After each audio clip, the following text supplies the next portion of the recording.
जो खबर कई दिनों से लगातार चली हुई थी आरएलडी और बीजेपी के गठबंधन की, वह लगभग पक्की हो चुकी है, क्योंकि अभी अभी प्रेस कॉन्फ्रेंस में जयंत चौधरी जी ने इस बात को स्वीकार किया है और प्रधानमंत्री मोदी का धन्यवाद किया है। उन्होंने चौधरी चरण सिंह जी को भारत रत्न की घोषणा की है। तो उन्होंने धन्यवाद करते हुए प्रेस कॉन्फ्रेंस में गठबंधन को लेकर क्या बातचीत की है, आप सीधा सुनिए। जो उन्होंने निर्णय लिया, भारत रत्न से नवाजा है, 3 अवार्ड दिए गए हैं, खासतौर से चौधरी चरण सिंह जी को जो सम्मानित किया है, बहुत बड़ा संदेश पूरे देश में गया है।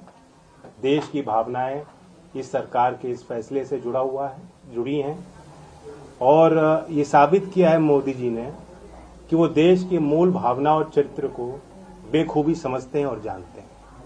बहुत समय से गांव के लोगों में एक टीस थी कि जो उनके बीच के व्यक्ति, इतने बड़े राजनेता, बड़े बड़े पदों पर रहते हुए, उनके लिए जिन्होंने जीवन पर्यंत संघर्ष किया, ऐतिहासिक निर्णय लिए, जिनका प्रभाव आज भी कमेरा वर्ग, किसानी और मजदूरी कर रहे लोगों पर पड़ता है, चौधरी चरण सिंह जी, जो आज तक कोई भी पूर्व की सरकार नहीं कर पाई, वो फैसला बेबाकी से नरेंद्र मोदी जी के विजन से और प्रयासों से और उनके समर्पण भाव के कारण हो पाया।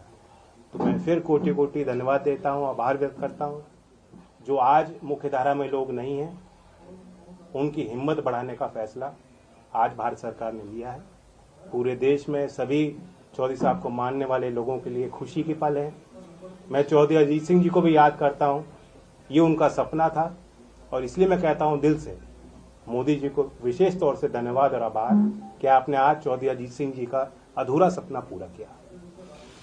जैन जी, इस फैसले को चुनावी बताया जा रहा है। इस फैसले को चुनावी बताया जा रहा है, चाहे वो चौधरी चरण सिंह जी की बात करें या पीवी नरसिम्हा राव की बात करें, और खासतौर पे चौधरी चरण सिंह जी को भारत रत्न देने के बारे में कहा जा रहा है कि एक चुनावी फैसला है। लोकसभा चुनाव के मद्देनजर यह फैसला लिया गया है ताकि आप एनडीए में शामिल हो सके। इस पर आपकी क्या प्रतिक्रिया है? मुझे इतना वजन ना दें, चुनाव हारे हों जीते हों, मैं गठबंधन में जा रहा हूं, कितनी सीट मिल रही हैं, ये कोई मसला ही नहीं। आज को वो फैसला लिया गया है जो पीढ़ी दर पीढ़ी याद रहेगा। चौधरी चरण सिंह के वैचारिक दृष्टिकोण को, उनके संघर्षों को, उनके किए गए कार्यों को हमेशा जिंदा रखने वाला फैसला है। और ये छोटी बातें हैं, अगर कांग्रेस पार्टी का विधिवत एक बयान आया है, मैं इस बयान की आलोचना ही कर सकता हूँ। सर, कांग्रेस पार्टी के सरकार में कभी ऐसा नहीं हुआ, क्योंकि राष्ट्रीय लोक दल की तरफ से ये एक लंबी मांग रही है, आज की बात नहीं है। और क्या आपको लग रहा है कि इस वक्त आप जिस तरीके से भारतीय जनता पार्टी या जो शीर्ष नेतृत्व है उसको आप थैंक यू बोल भी रहे हैं, क्या पहली जो सरकारें थी उनमें ये किसान के प्रति इतना संभाव नहीं था कि वो दे सकते थे उनको? देखिए, सीमित लोगों के इर्द गिर्द भारत की सत्ता रही है। कुछ ही लोगों के जो मुख्य धारा में रहे, हमेशा से उन्हीं के हाथ में फैसले लिए गए हैं, उन्हीं के माध्यम से फैसले लिए गए हैं और अब एक नए भारत में ये सारी चीज बदलती दिख रही है। सर, अखिलेश जी ने कहा है कि चौधरी साहब को भारत रत्न देने की मांग सबसे पहले समाजवादी पार्टी पहले की, मैं उनका भी स्वागत करता हूं, जिन ने समर्थन किया, जो इस फैसले के साथ हैं और जो चौधरी साहब के लंबी यात्रा में, जीवन यात्रा में उनके संघर्षों के साथ रहे, उन सबको बधाई देता हूं।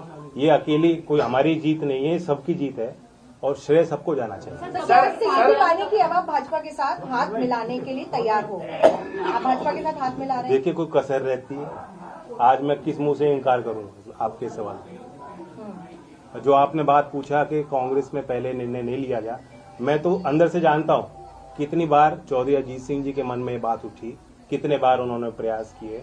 बहुत मुश्किल से फिर एक बड़ा अच्छा कदम लिया गया था यूपीए 2 के टाइम कि लखनऊ उस समय अमौसी एयरपोर्ट था, वहाँ चौधरी साहब की प्रतिमा, विशाल प्रतिमा लगाई गई और उसका नाम बदला गया, चौधरी चरण सिंह जी के नाम से आज वो एयरपोर्ट है। मैं जानता हूँ कितने गदगद हुए थे चौधरी अजीत सिंह जी उस फैसले से। आज अगर चौधरी अजीत सिंह जी जिंदा होते, कितने प्रसन्न होते, ये मैं अच्छी तरह समझ सकता हूँ। तो मतलब ये जैन जी, ये मान लें कि अब आप भारतीय जनता पार्टी के साथ उनके शर्तों के अनुसार उनको ज्वाइन करेंगे और फिर आप यूपी में चुनाव? देखिए, आज कोई शर्त और सीट और चुनाव की बात करना, आज के दिन के महत्व को छोटा करना होगा।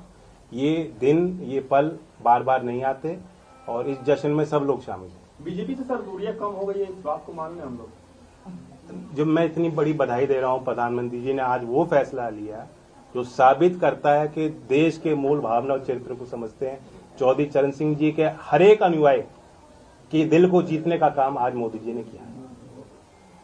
सर, आपका एक चवन्नी वाला जो बयान था बहुत सोशल मीडिया पे वायरल हुआ और जगह जगह लोगों ने उसको देखा, आज आप उसको कैसे देखते हैं? मैं अपनी एक भी ट्वीट डिलीट नहीं करूंगा। जिस समय पे मेरी भावना होती है उस अनुरूप परिस्थितियों के अनुरूप अपनी बात रखता हूं। और मैं कहता हूं राजनीति में जो विपक्ष बात कहता है उसे भूल जाना चाहिए, जो सरकार बात रखती है उसे याद रखना चाहिए। एक सवाल सर जब आप घोषणा कर चुके हैं कि आप एनडीए के साथ अब जा रहे हैं, नहीं, आज एनडीए की मैंने कोई घोषणा नहीं की है। नहीं, मैं आपने सिर्फ कहा कि कसर तो रही नहीं है। हाँ, कसर तो कोई कसर रह गई है, बताओ।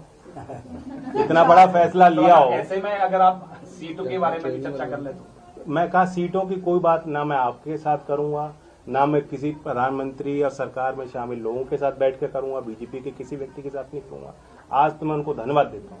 समीकरण पे आप अगर बता सके कि एक सवाल, ये वाकई में आज बहुत बड़ा दिन है आपके लिए और किसान समाज के लिए, खासतौर पर पश्चिमी उत्तर प्रदेश की बात करें, जिस तरीके से चौधरी चरण सिंह जी को भारत रत्न मिला है, लेकिन क्या इससे अग्निवीर का मुद्दा खत्म हो जाता है?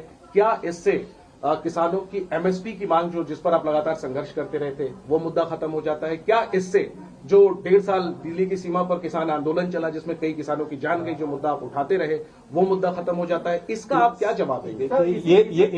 इसी सवाल में मेरा भी सवाल है, इन्हीं के सवाल में, ठीक है, कि अभी जो 16 तारीख को और मार्च में जो किसान आंदोलन होने वाले हैं, जिसको लेकर महापंचायत चल रही है, आपके क्षेत्र से भी किसान दिल्ली कूच करने की तैयारी कर रहे हैं, क्या आप उनसे बातचीत करेंगे कि नहीं? आप बीजेपी पर या केंद्र सरकार पर भरोसा? मैं इतना ही कहूंगा कि लोग ये सारे इन सवालों से जुड़े हुए जो लोग हैं, जो अपनी बात रखते हैं, लोकतंत्र में शिकायतें भी होती हैं, आंदोलन भी होते हैं, समस्या भी उठती हैं, और ऐसा कोई एक हल नहीं निकाला जाता कि सारी समस्या आज तक जो है वो फिर खत्म हो जाए, समाप्त हो जाए और आगे कभी होए ना।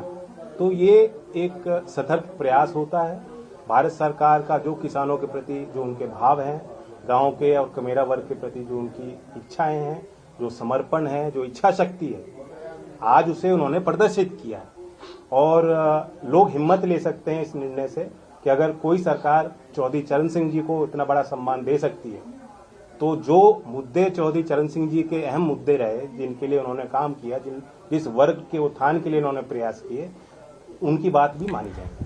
तो अभी आप जयंत चौधरी जी को प्रेस कॉन्फ्रेंस में सुन रहे थे, उन्होंने लगभग गठबंधन पर मोहर लगा दी गई है, लेकिन उम्मीदवार के सवाल पर उन्होंने अभी कोई जवाब नहीं दिया है कि उम्मीदवार कौन चुना जाएगा। लेकिन गठबंधन बिल्कुल तय हो चुका है और कई दिनों से लगातार कयास लगाए जा रहे थे कि गठबंधन को लेकर कई किसानों ने या कई जनताओं ने इस पर सवाल जवाब भी उठाए कि यह सही है या गलत है, लेकिन जो भी न्यूज़ हम आपको दे रहे हैं बिल्कुल सही है। गठबंधन की जो खबर है वो बिल्कुल सही है। तो आप इसी तरह की न्यूज़ के लिए दुनिया की आवाज़ को सब्सक्राइब कीजिए, चैनल को लाइक कीजिए और वीडियो को ज़्यादा से ज़्यादा शेयर कीजिए, ताकि भविष्य में हम आपके पास ऐसी खबर लेकर आ सके। तो आज के लिए इतना ही। जय हिंद, जय भारत।